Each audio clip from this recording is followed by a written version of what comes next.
On Christmas Eve, when Daniel Harper stepped into the bright glass tower with his 2 children beside him, he had $11 in his wallet, a rent notice folded in his coat pocket, and a smile on his face that was only there so his children would not see how scared he was. No one looking at him would have guessed how close he was to breaking. Daniel was 36, a single father, and tired in a way sleep could not fix. 2 years earlier, he had lost his wife Sarah after a long fight with cancer. Since then, life had become a chain of small battles. Wake the kids, pack lunches, work long shifts, check homework, stretch every dollar, smile when it hurt, cry only after they fell asleep. His daughter Lily was 8. She noticed everything and asked careful questions in a quiet voice, just like a mother used to. His son Noah was 5 and still believed that Christmas had a way of fixing bad things. That belief was beautiful and dangerous.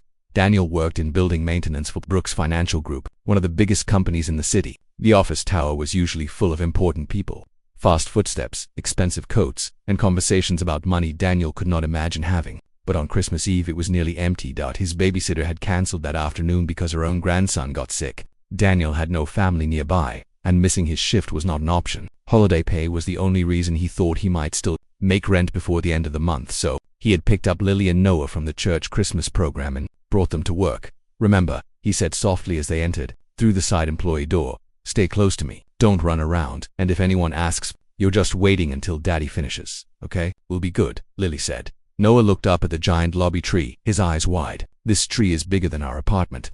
Daniel laughed, though his chest tightened. "Yeah, it is." Their apartment had a small artificial tree that leaned to one side because one leg was cracked. This year, there were no wrapped gifts under it. Daniel had told the children that sometimes Santa came late to homes where dads worked. Night shifts. Noah had accepted that. Lily had not answered. She had only looked at him in a way that said she understood more than a child should. Daniel took them to a quiet staff break room on the 2nd floor. He gave them crackers, juice boxes, and some crayons he kept in his locker for emergencies. "Color for a little while," he said. "I just need to finish on this floor first." "Dad," Lily asked, "are we still doing pancakes tomorrow morning?" Daniel smiled. Of course, he had no idea how, but he said it with confidence.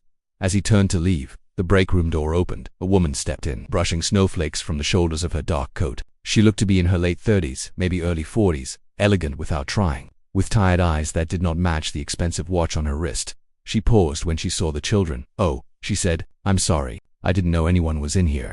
Daniel straightened at once. "I'm sorry, ma'am. My sitter cancelled. They'll stay out of the way."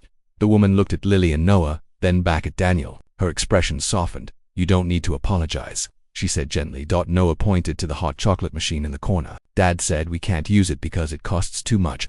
Daniel gave him a look. "Noah." But the woman smiled. "I was about to get one," she said. "Maybe I could use some help choosing the best button." Noah grinned. Lily smiled for the first time that evening. A few minutes later, the 3 of them were sitting at the small table with paper cups of hot chocolate. Daniel stayed standing, embarrassed, unsure how much kindness was safe to accept. "I'm Alina," the woman said. "Daniel." She nodded toward the kids. "And these 2, Lily," said Lily politely. "Noah," said Noah proudly. "I'm 5. That's an important age," Alina said. Daniel noticed then that she looked worn out, almost sad. Not the sadness of a hard day, the kind that stayed longer. "You working late?" he asked. She gave a small smile, trying to. There was a silence, and then Lily held up a drawing. It showed a house with smoke coming out of the chimney, a yellow star above it, and 4 stick figures holding hands. "This is our family," Lily said. Daniel's throat tightened. There were only 3 of them in the picture, but above them Lily had drawn a 4th figure inside a cloud. Elena saw it too. She looked at Daniel, but she did not ask. That kindness mattered. A few minutes later, Daniel's supervisor Mark appeared at the door. "Harper, I need you downstairs," he said. Then his eyes landed on the kids. His face changed. "What is this?" Daniel stepped outside and pulled the door mostly shut. "My sitter cancelled," he said quietly. "I had no one else. They're staying in the break room. I'm still finishing my work." Mark crossed his arms. "You know, policy." "It's Christmas Eve," Daniel said. "I just need tonight. Please." Mark let out a sharp breath. "It's not just that. I was going to tell you later, but since you're here, management cut the extra holiday hours. Budget issue. And starting next week we're reducing staff. Your shift is being dropped." Daniel stared at him. "Dropped? You can pick up your final check next Tuesday." "Next Tuesday," Daniel repeated. "I need this week's pay now." Mark shrugged. "Payroll's closed." For a moment, Daniel could not speak. The hallway felt too bright, too cold. "I've never missed work," he said at last. "I know," Mark replied, already turning away. "Sorry." Daniel stood there for a second, then put his hand over his mouth and breathed through his nose so he would not fall. Apart in front of the children when he walked back into the break room. Elena looked up at him and seemed to understand immediately that something had gone wrong. Daddy, Noah asked, can we go home now? Daniel forced a smile. Yeah, buddy, we can go home. He thanked Elena for the hot chocolate, gathered the children, and headed for the parking lot outside. The wind bit through his coat. He put the kids into the truck, turned the key, and heard only a dry clicking sound. Again, nothing. He rested both hands on the steering wheel and closed his eyes behind him. Noah asked in a small voice, Dad, is the truck broken too? Daniel looked up into the night sky, full of cold stars. And for the first time in a long while, he felt afraid of what would happen next. Daniel tried the engine 3 more times. Nothing. Lily sat quietly in the back seat, holding Noah close under the thin blanket they kept in the truck. The parking lot was nearly empty now. Snow had begun to fall harder, and the tower behind them glowed like a world that did not belong to people like him. He stepped out of the truck and lifted the hood, though he already knew it would not help. He stared at the engine as if looking long enough might somehow fix it. Car trouble. Daniel turned. Elena stood a few feet away, her coat buttoned up, her breath visible in the cold air. He gave a tired half laugh. You could say that. She looked toward the children in the truck. Do you have someone you can call? Daniel hesitated. Pride was a strange thing. It stayed alive even when everything else felt broken. Not really, he admitted. Elena was quiet for a moment. Then she said, let me drive you home. Daniel shook his head at once. I can't ask you to do that. You didn't ask, she replied. I offered. He looked at the kids again. Noah was rubbing his hands together. Lily was pretending not to listen. Daniel swallowed. I need to stop at the pharmacy first, he said. Noah's inhaler refill is ready. I was going to pick it up after my shift. Then we'll go there first, Elena said. The drive was quiet at first. Elena's car was warm and clean and smelled faintly of pine. Noah fell asleep leaning against Lily. Daniel sat in the front seat, one hand resting on the paper pharmacy slip in his pocket. Thank you, he said finally. You've said that already. I still mean it. She smiled a little. So do I. He looked at her. What do you mean? For the drawing, the hot chocolate, what the children talking to me like I was normal. Her voice softened. I needed that more than you know.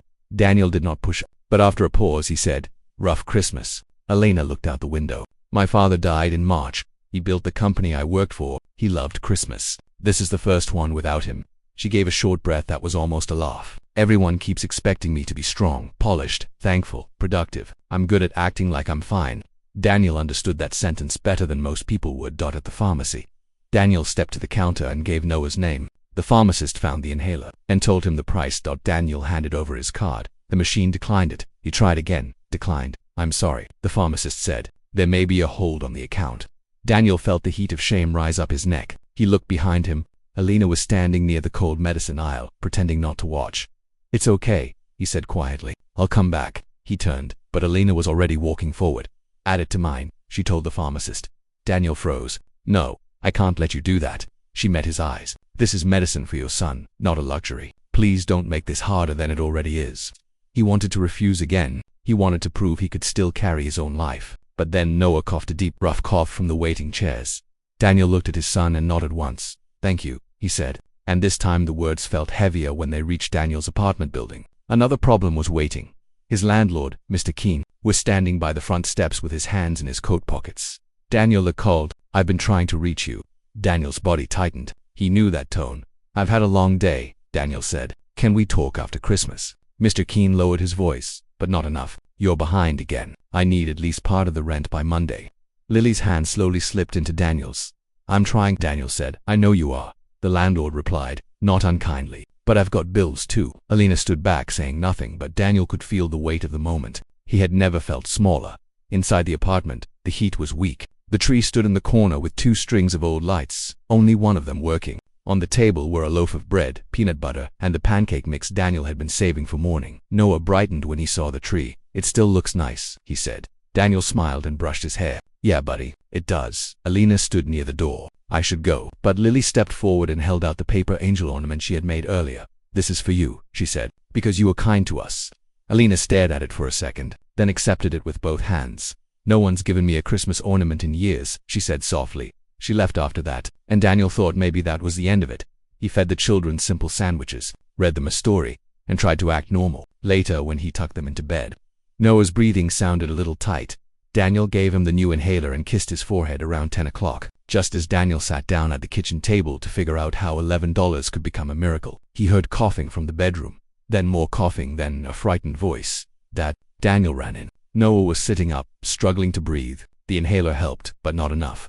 Daniel grabbed his coat. lifted Noah into his arms, and told Lily to put on her shoes. The truck was still dead.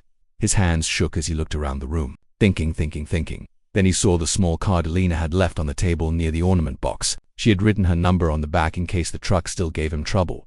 Daniel stared at it for 1 second, then called. She answered on the second ring. "Daniel, I'm sorry," he said, already ashamed. "Noah's having trouble breathing." "I'm coming," she said immediately, at the urgent care center. They waited under harsh white lights while Noah received a breathing treatment. Lily sat beside Daniel, leaning against his arm. Alina sat across from them, still in her coat, the paper angel in her lap. After the nurse took Noah inside for observation, the room became strangely quiet. Daniel bent forward, his elbows on his knees, his face in his hands. "I'm trying so hard," he whispered. "I swear I'm trying." Alina did not interrupt. He looked up, his eyes wet now. "I work every hour they give me. I skip meals. I tell the kids everything will be okay because what else am I supposed to say? And still, every time I think I'm catching up, something else breaks. The truck, the rent, the job." His voice cracked. "I don't know how to do this alone anymore." Elena's eyes filled too, but she kept her voice steady. "You've been doing it," she said. "That's what I see. A man who keeps showing up."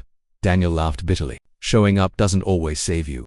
Before Alina could answer, Lily reached into her little backpack and pulled out a folded card made of red construction paper.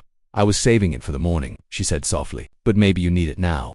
Daniel opened it. Inside, in careful child handwriting, were the words, "Dad, even if Santa comes late, you are still the best part of Christmas." Daniel lowered the card and pressed it to his mouth. And there, in a small, urgent care waiting room on Christmas Eve, with his son behind a treatment door and his daughter leaning against him, Daniel finally cried. That was the moment Elena understood that the strongest people were sometimes the ones carrying the most pain in silence. Noah improved after the breathing treatment. By early morning, the doctor said he could go home, but he needed to stay warm, rest, and avoid stress. Daniel thanked the staff, picked up Noah carefully, and stepped outside with Lily beside him. The sky was turning pale. Christmas morning had arrived. Elena walked with them to the car. "Let me take you home," she said, on the ride back. The children fell asleep in the back seat. Daniel looked out the window for a long time before speaking. "I'm sorry for calling you last night. Don't be just." He exhaled slowly. "I'm not used to needing people." Elena kept her eyes on the road. "Maybe that's the problem." He glanced at her. She gave a small, sad smile. "Mine too." When they reached the apartment, Daniel unbuckled the children and carried Noah upstairs. Elena followed with Lily's backpack and the inhaler bag. Inside, the room looked the same as it had a few hours earlier, but something inside Daniel had shifted. He set Noah down gently, covered him with a blanket, and stood by the bed for a moment. Then he walked back to the kitchen where Elena was waiting. "I need to say something clearly," he said. "I don't want pity." Elena nodded. "I know I'll accept help for my son, for my kids, but I don't want someone rescuing me because I had one bad night." Elena met his eyes. "Daniel, this was not one bad night. This was a life that has been too hard for too long." He started to speak, but she continued, "And I'm not offering pity. I'm offering honesty." She reached into her bag and pulled out a small envelope and a leather card holder. "I didn't tell you everything," she said. "I'm Elena Brooks. I'm the CEO of Brooks Financial Group." Daniel stared at her. For a second he thought he had heard wrong. "The CEO," he repeated. She gave a short nod. "Yes." He leaned back against the counter, stunned. Suddenly the coat, the car, the tired eyes and the empty tower, everything made a different kind of sense. "I'm sorry," he said automatically. "For what?" "For not knowing." Elena almost laughed. "That may be the only reason we were able to speak like normal people." Then she slid the card holder toward him. "This is not charity. It's information." She paused. "Last night, after urgent care, I made some calls. Your supervisor had no authority to cut you off the schedule the way he did, and he certainly had no right to dismiss you over your children being there on Christmas Eve." Daniel frowned. "What are you saying?" "I'm saying your job is not gone." He looked at her, speechless. "Not only that," she continued. "Your file included 3 maintenance proposals you wrote over the last year. Energy savings, repair scheduling, safety updates. They were smart, practical. They would have saved the company money. No one forwarded them to executive review." Daniel blinked. "You read those at 3 in the morning?" she said. "Yes." He let out a breath he did not know he had been holding. Elena placed the envelope beside the card holder. "This," she said, touching the envelope, "is a personal loan from me. Not a gift. No pressure. No interest. Use it only if you choose, for rent, groceries, whatever your children need." Daniel looked at it but did not touch it. "And this," she said, tapping the card holder, "is an offer to interview for a full-time facilities coordinator role opening in January. Better pay, stable hours, benefits. You would still need to go through the formal process, but you earned the chance long before last night." Daniel's eyes filled again, but this time with something different. "Hope, real hope." "Why are you doing this?" he asked quietly. Elena looked toward the room where the children slept. "Because last night I kept thinking about your daughter's card," she said, "about your son fighting to breathe, about you sitting there feeling like you had failed when all I could see was a father doing everything he could." She swallowed. "And because somewhere along the way, I built a life full of success and still ended up spending Christmas Eve alone in an office. Then I met a family with almost nothing, and for the first time in months, I remembered what matters." Daniel lowered his head. He was silent for a moment. Then he said, "If I take this chance, I want it to be because I can do the work." Elena nodded. "That's exactly why I'm offering it." He looked at the envelope one more time, then at the sleeping children, then back at Elena. Finally, he gave a small, tired smile. "Okay," he said, "I'll take the chance." That afternoon, Elena came back with groceries, pancake syrup, and a tow truck for Daniel's pickup. She also brought a small wrapped box for each child, not expensive gifts, just thoughtful ones. A storybook for Lily, a wooden train for Noah. Daniel almost objected, but Lily's face when she opened the book stopped him. They made pancakes together in Daniel's tiny kitchen. Noah sat wrapped in a blanket at the table, smiling again. Lily read out loud from her new book, and for the first time in a very long time, the apartment felt warm in the weeks that followed. Daniel repaired more than his truck. He interviewed for the coordinator position and earned it. The emergency pressure that had been crushing him slowly lifted. He paid back Elena's loan in small monthly amounts, exactly as promised. The children returned to laughing more easily. Noah's health improved. Lily stopped watching her father with that worried little frown, and Elena changed too. She reopened the company's employee family support fund instead of closing it. She created an emergency childcare and hardship program for workers who had no one else to lean on. She started listening more carefully to the people whose names never appeared on top-floor office doors. But the biggest change was quieter. She kept showing up. Sometimes it was coffee after Daniel's shift. Sometimes it was helping Lily with a school project. Sometimes it was sitting at Noah's winter concert, clapping the loudest when he spotted her in the audience. Nothing between them moved too fast. There was no dramatic promise, no rushed ending, just trust. Just care. Just two tired adults who had both been lonely in different ways, and slowly began building something steady. The next Christmas Eve, Daniel stood in a warm apartment that no longer felt fragile. A real tree stood in the corner, lit softly. Lily was hanging ornaments. Noah was laughing because he had put 3 candy canes in one pocket. Elena stood on a chair reaching for the top branch while Daniel held the tree steady. "Higher?" she asked. "A little to the left," Daniel said. "They're perfect."